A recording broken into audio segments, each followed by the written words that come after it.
Hey everyone, this is Marsh. I'm gonna talk about Larodar. You can actually down this boss in like 7 to 10 pulls, I'd say, with the correct prep.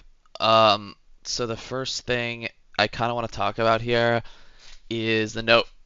Um, so getting your fire hose groups down is pretty important. There's some classes that are better than other classes at this. You also ideally just want range and healers kind of handling it.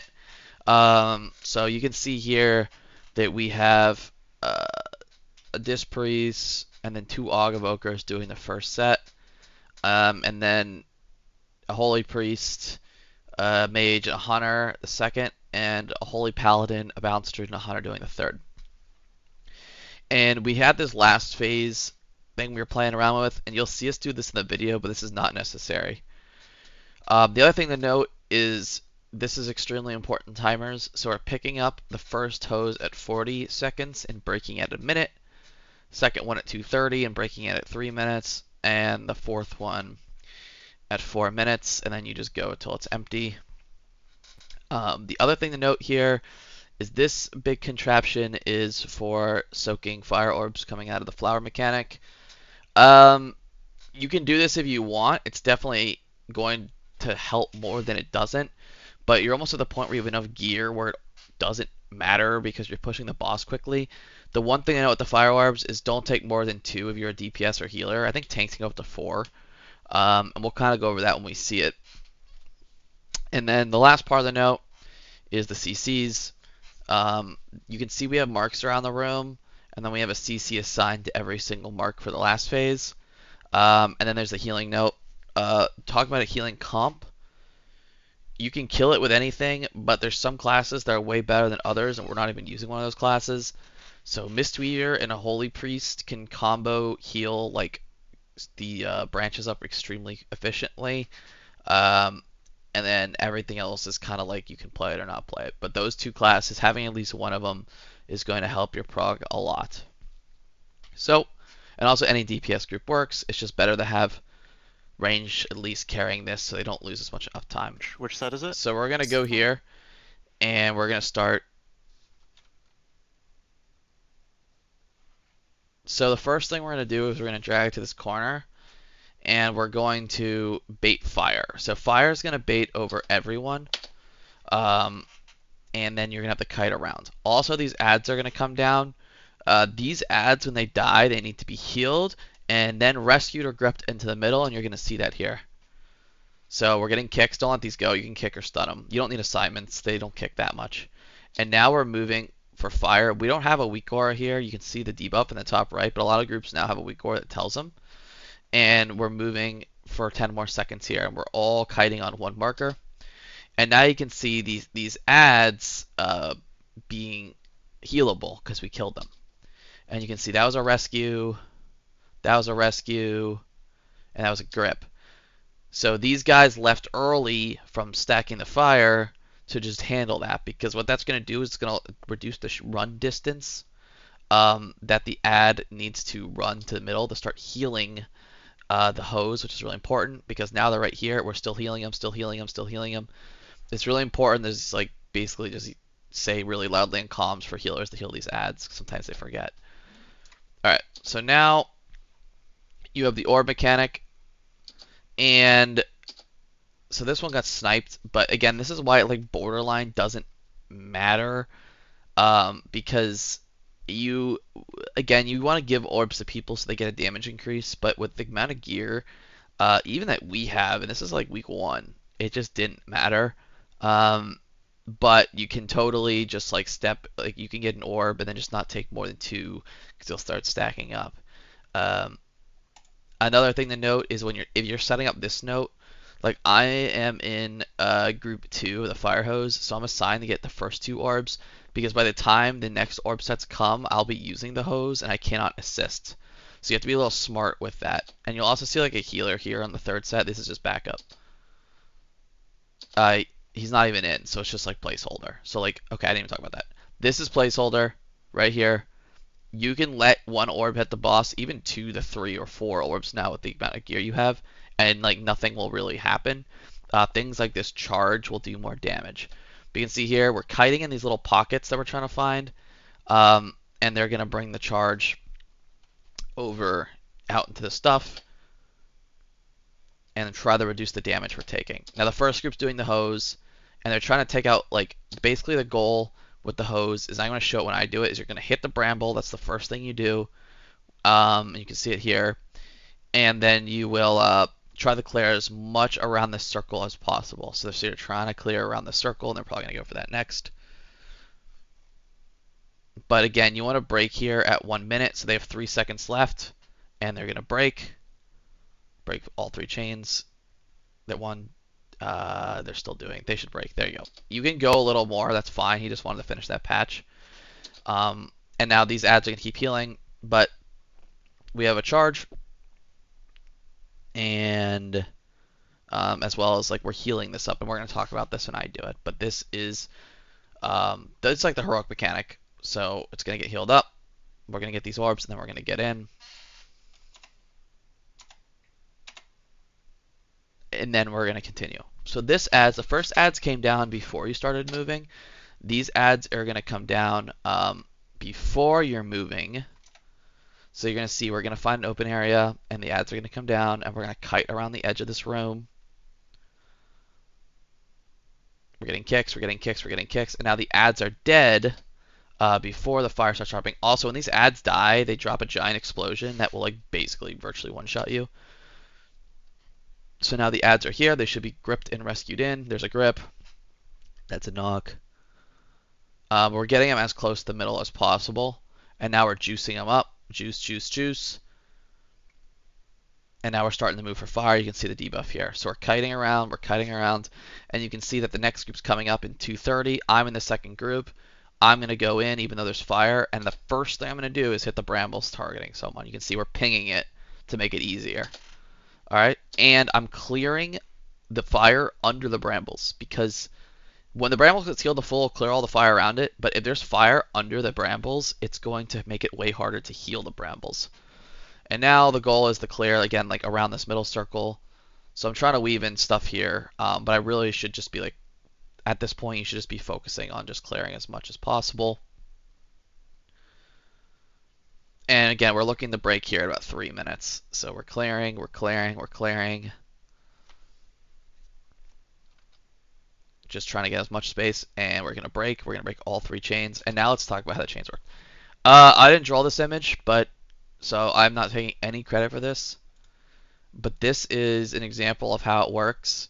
And I can move my camera. Take it away a second. So you can see here that this is how it works. And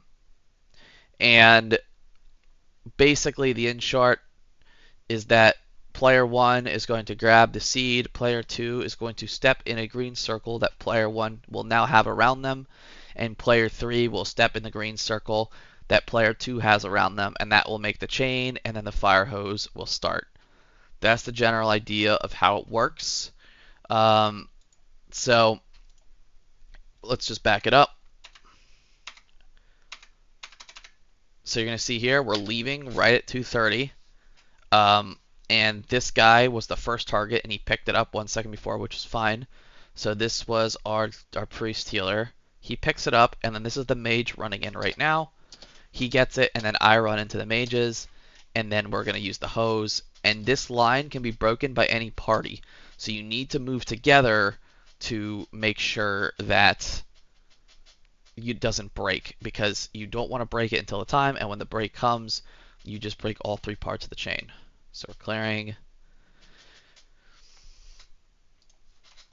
and we can fast forward. So now this gets healed up, and you can see here that, like, this is where, like, Guardian Spirit and stuff comes in. So you can, like, GS this brambles once you kill it, and to heal it to full. The easiest way to kill this bramble is just to kill it, like, literally just turn and swap to it. Ideally, you're cleaving onto the boss. So, like, it'll be a charge, and the tanks bring it on top of the brambles, and you hit the brambles, cleave on boss. But it doesn't have that much HP, so if you turn and kill it, it's probably fine. This one's, like, borderline in the brambles, but it wasn't in, so it wasn't burning. And now you can see that when it's healed, this was not cleared on purpose, because I knew it would heal like a certain amount around it. So it gets healed, saving even more space, and then we get Inferno. So now we're going to kind of gear up for the end of the fight. So the boss pushes at 35%, and we want to beat the third Raging Inferno. So that was the second one. But we also want to save all our CDs, ideally, to make sure we can beat the boss in Rage. So ads are going to come down here. We're going to be killing the ads. And we have about a minute and 10 seconds until Raging Inferno to push them 10%. So right, you can see here we're kiting when the ads are out.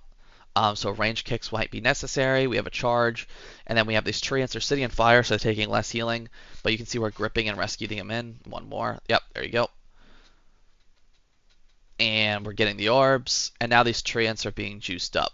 So you can see the last group here is going to start around 4 minutes. So they've already started. And you can see the chain here. They're a little bit late, but that's okay. And they're clearing as much as they can. They hit the brambles, but that's all you need to do for this set. You do not deal with these brambles, because right now the goal is to push the boss to 35%. The brambles were just stopped to not fixate a target. So we're pushing, pushing, pushing, and we want to beat this Raging Inferno in 20 seconds. We're more than good. We lost. We're going to CD. Pots are coming in 20 seconds. So I probably should have held my CD for like 15 or 10 seconds maybe, but we've only seen those phase twice. And then we're just going to burn the boss down for like a big chunk of his health here. And now we're going to get ready for CCs. So this phase is really straightforward. Okay, this is the fourth set I was talking about. So right now we're trying to like organize for a fourth set, but it only has 8 energy, so it just doesn't matter. Because like the time they set it up, they're going to clear like basically nothing. So they can't even find a fourth person right now. They're scrambling. So ignore this. But the first thing here is the orbs. So you're going to grab the orbs. If one of these land, even with the gear you have, it's going to kill you. And then you're going to get CC on ads. So these markers are just reference. So like I know I'm blue-ish, so I'm just going to grab that. And it's up to the druids to kind of like mass entangle like anyone that gets missed. These bombs are just giant circles. As long as you're not in anyone else's circle, you're fine. You have soaks again. And you're going to have to CC once until the end of the phase. So this one got broken. It's coming in. But anything that's coming like in front of the boss like this, it's actually like not a big deal if it's broken because it will die in like a second. It only has 2 million health. So there's another bomb. And now this soak set is the hard set. So and I will talk about the tank mechanic actually in a sec. Like I'll just talk about it now. So the tanks, what they're doing is they have the heal absorb around them, and when they dip low, they just step into the group of people. They get healed back up. It's just that easy. They don't sit on the group of people or anything like that. Whenever they feel like they need it, they'll dip in. I wouldn't do it when like bombs are going off because you could combo people out, but like you just have to watch that timer and get your health accordingly. So I'm going back for my second CC, and tornadoes are going to spawn. And now you're playing with one combo. The ads are starting to come in slowly. That's fine. We're trying to keep them away. I wouldn't overly think about them. And this is the combo that wipes guilds constantly. So here you have tornadoes with soaks. So we actually get like God RNG because you can see here that there's no tornado over a soak. However, you can get bad RNG and you can get tornadoes like literally like swirling around this. So like having an immunity or something like that is really important. So it does like a knockback immunity. So the tornado doesn't knock you away, and then you can continue to get your soak. Because if one's missed, it's basically an auto wipe. Bombs again.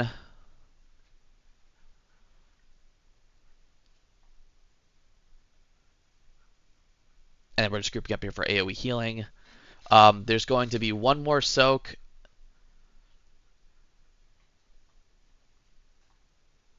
And then that's it. Like, so you can see the Berserk timer here, and then that's the end of the fight. Also, like the second group of ads that spawn, ignore completely. The time they get in, the boss is enraged.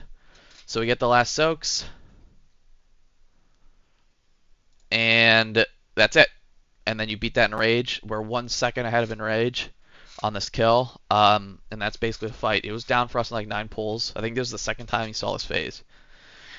So big takeaways. Set up your Tino. Have some of your smarter players do the hose.